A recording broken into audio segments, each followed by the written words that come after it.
नमस्कार मित्रों, आज हम क्लास 12 के प्रथम अध्याय न्याय पर चर्चा करते हैं। प्रमुख रूप से पहले इसकी भूमिका को समझते हैं। न्याय की अवधारणा है क्या? राजनीतिक चिंतन के इतिहास में न्याय की अवधारणा बहुत प्राचीन है। प्राचीन काल से ही विद्वानों ने इस पर विचार किया है।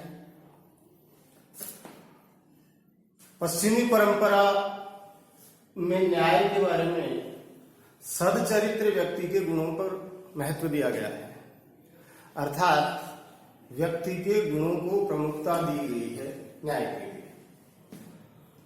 भारतीय परंपरा में धर्म को प्रमुखता दी गई है और दोनों ही परंपराओं का अगर देखा जाए तो दोनों ही परंपराओं से जो विचार है उसमें कर्तव्य पालन पर बल दिया गया है, यानी न्याय को कर्तव्य पालन से जोड़ा गया है।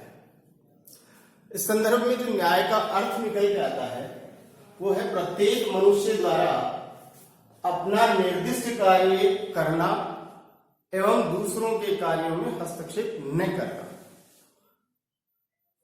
मैं फिर रिपीट कर रहा हूं इसको।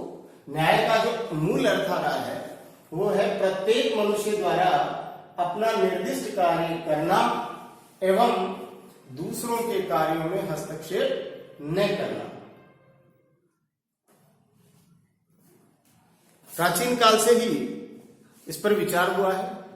प्लेटो ने न्याय की अवधारणा को गहराई से समझाया है। यूनान के प्रसिद्ध दार्शनिक है प्लेटो, और उन्होंने न्याय पर विचार करते हुए इसको कर्तव्य पालन से जोड़ा है। न्याय पर समय समय में अलग अलग विद्वानों ने अलग अलग समय में विचार किया है। प्राचीन काल में जो न्याय की अवधारणा पर गहराई से जिन्होंने अध्ययन किया वो है हमारे प्लेटो और अरस्तु। मध्यकाल में भी कुछ विद्वानों ने न्याय की अवधारणा को समझने और समझाने का प्रयास किया है। उसमें प्रमुख है ऑगस्टाइन व एक्विनोस। आधुनिक काल में भी न्याय की अवधारणा को समझाने का प्रयास किया है। उनमें हॉब्स है, ह्यूम है, कार्ल मार्क्स है, कांट है, मील है। तो न्याय की अवधारणा राजनीति विज्ञान में बहुत प्राचीन है। आज तक भी इस पर विचार हो रहा है। आज किसी राज्य की व्यवस्था में न्याय कहां तक स्थापित है इस पर प्रमुखता दी गई। समकालीन विचारकों में एक विद्वान हुए हैं जॉन रॉल्स, जिन्होंने न्याय को नए अर्थों में समझाने का प्रयास किया है। अगर हम इस पर आगे गहराई से और अध्ययन करें तो प्लेटो को समझना पड़ेगा, यानी प्लेटो ने जो न्याय दर्शन समझाया है उस पर विचार करना पड़ेगा। अब हम समझते हैं प्लेटो के न्याय दर्शन को। बहुत संक्षिप्त में हम इसको समझेंगे।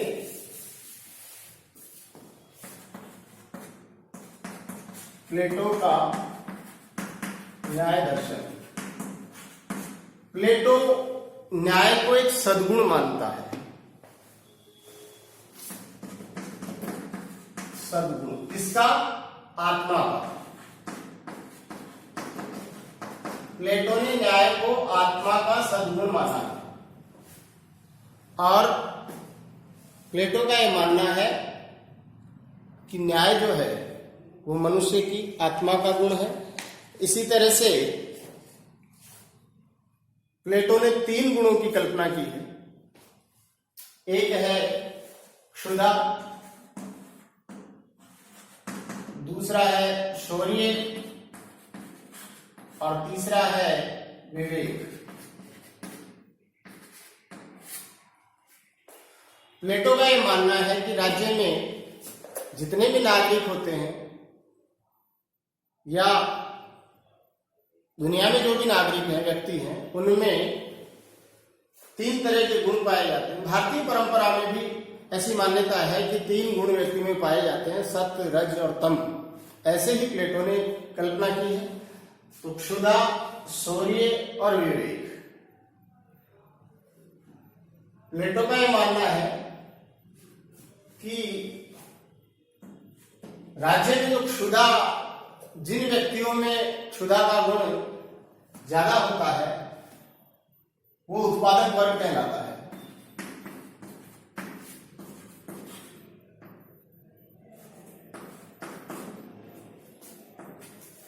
शौर्य का जो होता है वो सैनिक कहलाता है। यानी जिन व्यक्तियों में शौर्य का गुण अधिक मात्रा में पाया जाता है वो सैनिक वर्ग होता है, और जिन व्यक्तियों में विवेक का गुण ज्यादा पाया जाता है वो शासक वर्ग होता है। इस तरह से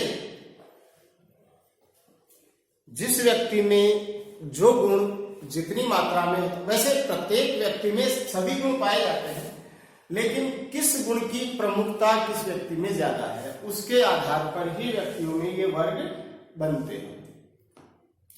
क्षुधा, जिसको भूख भी कह सकते हैं हम, जिन व्यक्तियों में ज्यादा होती है वो राज्य का उत्पादक वर्ग होता है। शौर्य, जिन व्यक्तियों में शौर्य का गुण ज्यादा प्रमुखता से होता है वो सैनिक वर्ग होता है जो राज्य की रक्षा का कार्य करता है। और जिन व्यक्तियों में विवेक का गुण ज्यादा होता है वो शासक वर्ग बनता है। और शासक वर्ग जिसमें विवेक ज्यादा है उसको प्लेटो ने नाम दिया है दार्शनिक राजा का, क्योंकि प्लेटो का ये मानना है कि अगर राजा दार्शनिक होगा तभी राज्य में न्याय की स्थापना हो सकती है। प्लेटो ने अपने इस न्याय सिद्धांत का जो वर्णन किया है वो एक पुस्तक में किया है जिसका नाम है रिपब्लिक। रिपब्लिक प्लेटो की बहुत महत्वपूर्ण पुस्तक है जिसमें उन्होंने न्याय दर्शन के सिद्धांत की विवेचना की है। इसमें प्लेटो ने ये मान बताया है कि न्याय व्यक्ति का मौलिक गुण है और वह सभी लोगों के अपेक्षित हितों को साधने में सहायक बनता है। यानी सबके हितों को इससे साधने में सहायक होता है। प्लेटो का जो न्याय दर्शन है वो एक तरह का नैतिक दर्शन है जिसे राज्य पर लागू किया गया है, क्योंकि प्लेटो राज्य को व्यक्ति का ही वृहत रूप मानता है। प्लेटो का न्याय दर्शन इतना महत्वपूर्ण है कि एबस्टीन जैसे विद्वान ने उनके बारे में लिखा है कि न्याय के विचार विमर्श में प्लेटो के राजनीतिक दर्शन के सभी तत्व निहित हैं। यानी प्लेटो का जो न्याय दर्शन है वो बहुत महत्वपूर्ण है।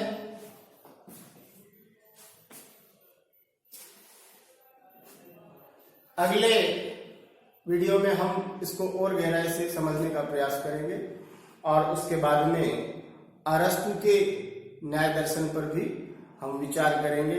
उसके बाद में मध्यकालीन विचारकों पर और फिर जॉन रॉल्स का विचार भी हम समझेंगे। धन्यवाद।